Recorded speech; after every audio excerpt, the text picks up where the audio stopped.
መጀመሪያ ማለት ነው እንዲህ እያልኩኝ የምሰብከው ዛሬ። ምክንያቱም ይሄ ደግሞ ሰው ሲንቀሳቀስ ይንቀሳቀሳል፣ ማብራቱ ሰው ሲጠፋ ይጠፋል ማለት ነው። ስለዚህ ለምንድን ነው እንዲህ የምታደርጋት እንዳትለው፣ እንዳይጠፋ እንዲህ ዛሬ ቃል የምሰብከው ማለት ነው። የዛሬ ቃል ኦ ማይ ጋድ ዋ ያስብላል ማለት ነው። ብዙዎች የትኛ እንደመረጣችሁ እናንተ እርስ በራሳችሁ ይህንን ቃል በሰማችሁ ሰዓት ራሳችሁን ገምቱ ማለት ነው። እንዲሁም ደግሞ ማለት ነው መርምሩ፣ ገምቱ። እንዲሁም ደግሞ ስለ ሰፊ መንገድና ስለ ጠባቡ መንገድ የእግዚአብሔር ቃል የምናገሩ አብረን እዚህ ጋር መስማት ግዴታም ስለሆነ እግዚአብሔር አምላክ ይናገር፣ እኛ እንሰማለን። ተስማማችሁ? እኛ እንሰማለን፣ እግዚአብሔር አምላክ ይናገራል። እግዚአብሔር አምላክ በአንዱም በሌላም ይናገራል። ሰው ልጅ ግን አያስተውልም ይላል። ማስተዋልን ይስጠን።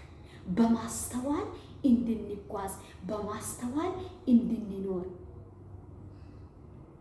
በማስተዋል እንድንራመድ፣ በማስተዋል ጠባብን መንገድን መርጠን እንድንጓዝ እግዚአብሔር አምላክ ለሁላችንም ይርዳን።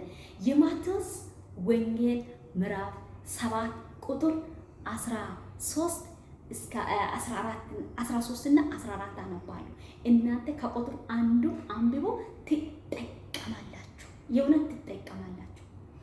በጠባቡ ደጅ ግቡ ይላል።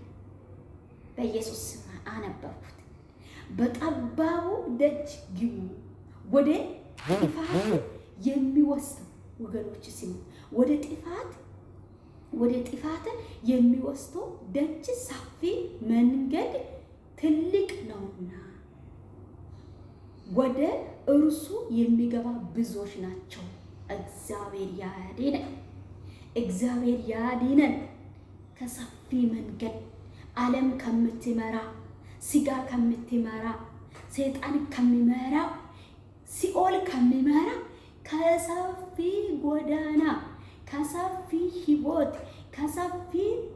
ከሰፊ መንገድ እግዚአብሔር አምላክ እኔና እናንተ ያስመልጣል። ወደ ጠባቡ መንገድ መርጠን እንድንጓዝ እግዚአብሔር አምላክ ይርዳን። ብዙዎች ናቸው። ቁጥር 14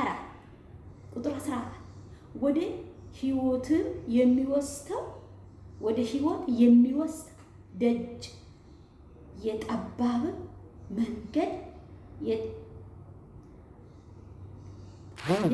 መንገድ የቀጠነ ነውና ይላል። እሱ ጠባብ ነው፣ እሱም የቀጠነች ትንሽ የሆነ ስስ የሆነች ናት።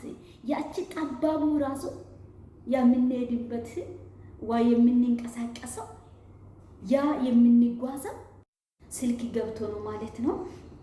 እና ወደ ህይወት የሚወስደው ደጅ የጠባብ መንገድ የቀጠነ ነውና የሚያገኙትም ጥቂቶች ናቸው ላይ ይህንንም ደግሞ የሚያገኙ አያችሁ፣ እቺን ጠባቡን መንገድ ማለት ነው። እቺ ጠባብ መንገድ እቺም ደግሞ በጣም ስስ የሆነች ጠባብ ሆኖም ደግሞ ድቡልቡል አይደለም ማለት ነው። እንደ ድንጋይ የተከመረው አይደለም ማለት ነው። ስስ የሆነ እቺን መንገድ መርጣ የምትሄደው ትንሽ ናት፣ ጥቂት ናት፣ ብዙ አይደለም። አያችሁ በዚች እናንተና እኔ የምናየው እኔና እናንተ አሁን እየተረዳን ብዙዎች ታውቃላችሁ። በዚች እኛ በሶሻል ሚዲያ እየተጠቀመን ባለንበት ብዙ እንሰማለን፣ ብዙ እናያለን ማለት ነው። ማለት እናቱን እየሰደባ ፌመስ ለመሆን ብር ለመሰብሰብ ሊሆን ይችላል። በተለይ እኔ አላውቅም፣ ቢዝነስ ሊሰሩ ሊሆን ይችላል። እናት እየተሰደበች፣ አባት እየተሰደበ፣ ወንድሙ እያቆሸሸ፣ እህት እያቆሸሸ እና እህት እህቷን እያንቋሸሽ፣ ወንድሙ እያንቋሸሻ ፌመስ ለመሆን ማለት ነው። ይሄ እግዚአብሔር አምላክ የማይወዳ ሰፊ መንገድ እጁን ለዓለም እየሰጠ ይህ ሰው እጁን ለዓለም እየሰጠ ምክንያቱም የእግዚአብሔር ቃል ሲናገር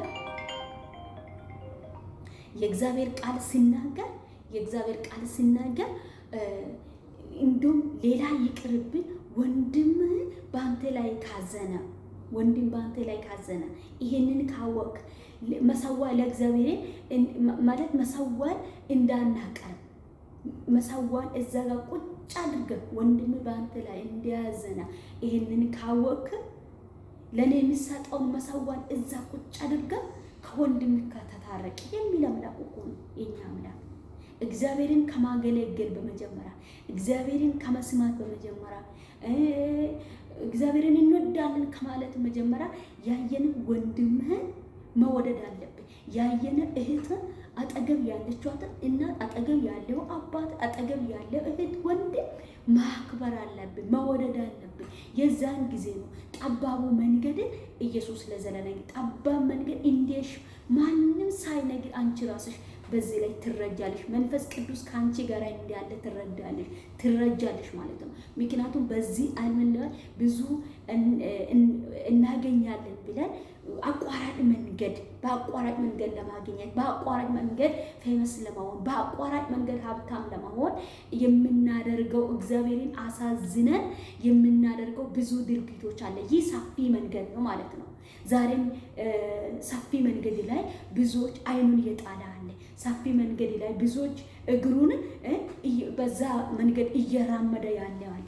እግዚአብሔር አምላክ አንቺንና አንተንና እኛን እንዲያድንና እንዲያስመልጥ እግዚአብሔር አምላክ ያዘጋጀልንን መኖሪያን ያዘጋጀልን ቤትን እግዚአብሔር አምላክ ያዘጋጀልን አክሊልን ለመቀበል በመጀመሪያ ጠባብን መንገድ የህይወት አያችሁ፣ ጠባብ መንገድ መመረጥ ህይወት ነው ማለት ነው። ህይወትን መርጠናል ማለት ነው። ማለት የዘላለም የምንኖርንበት ህይወት የዘላለም እፎይታውን የዘላለም ደስታን የዘላለም ሰላምን የዘላለም መኖሪያን የምናገኝንበት መርጠናል ማለት ነው። ስለዚህ ሁልጊዜም ማለት ነው ምን ጊዜም ማለት ነው ጠባብ መንገድን መመረጥ ህይወትን መመረጥ ነው። ጠባብ መንገድን መመረጥ እግዚአብሔርን ደስ ማሰኛት ነው። ጠባብ መንገድን መመረጥ ረጅም እድሜ መኖር ነው ማለት ነው። ስለዚህ ጠባብ መንገድ ከሰፊ ጎዳና እግዚአብሔር አምላክ እኔና እናንተ ያስመልጣል። ምናልባት ጎዳና ሲባል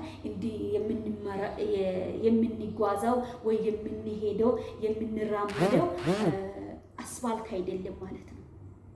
አስፋልት አይደለም ማለት ነው። የምናደርገውን የምንጓዘውን የምንሰራውን የምናደርገው ድርጊት ነው ጠባቡ መንገድ ማለት ነው። ጠባቡ መንገድ ማለት ነው። ቆም ብለሽ አስበሽ ይሄ ሊበላ ይሄ እግዚአብሔር አምላክ ፈቅዷል።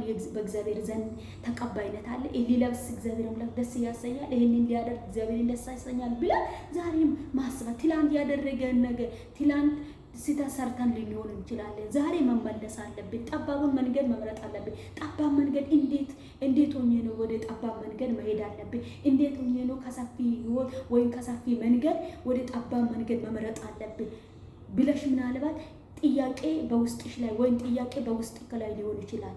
ይሄ ጥያቄ ደግሞ ዛሬ መፈታት የምትችል በይህንን ቃል ስታነበብ ማለት ነው። እስከ መጨረሻው አንብቡ ማለት ነው። ምክንያቱም ጠባብ መንገድን ስትመርጡ ራሳችሁን ዝቅ አድርጋችሁ ትጸልያላችሁ። የእግዚአብሔርን ፍቃድ ትጠይቃላችሁ። የእግዚአብሔርን ሀሳብ ትጠይቃላችሁ። እግዚአብሔር አምላክ በዚህ መንገድ ቢሄድ እግዚአብሔር ደስ ይላል። በዚህ መንገድ ሴት ተደውሎልኝ አስቸገርኩኝ ማለት ነው። እና ጠባቡን መንገድ ሰፊ መንገድ ብዙ አለ። ሰፊ መንገድ እንሄዳለን ካለም እግዚአብሔር አምላክ አይከለከልም። ጠባብ መንገድ እንሄዳለን ቢልም እግዚአብሔር አምላክ ለምን መጣችሁ አይልም። እግዚአብሔር አምላክ ጠባብን መንገድን ፈልጎ ለሚመጣ ለመቀበል ሁሉ ዝግጁ ነው ማለት ነው። ራሳቸው ዝቅ ማድረግ፣ ንስሐ መግባት፣ የሚመጣውን እግዚአብሔርን መጠበቅ፣ እንዲሁም እግዚአብሔር ከማይወዳው ስፍራ ራሳችን መለያት፣ አምላኬ አንተ በቂ ነው ብለን እግዚአብሔርን ፊትን መፈለግ። ከዚህ ዓለም አሁን እየተንጫጫች ነው ያለችዋል። ብዙ ውጊያ ጠላት እያነሳ ነው ያለው። ግን ከዚህ ሁሉ ራሳችን ማስመለጥ ጠባብን መንገድን መጓዝ የምንችለው ከእግዚአብሔር ጋር ስንስማማ ብቻ ነው። የእግዚአብሔርን ፍቃድን እንጠይቅ፣ ጠባቡን መንገድን እንምረጥ፣ ለእግዚአብሔር እንታዘዝ፣ እንገዛ። እግዚአብሔር አምላክ ይረዳናል ጠባቡን መንገድ እንድንሄድ። በሌላ ቪዲዮ እስከ ስንገናኝ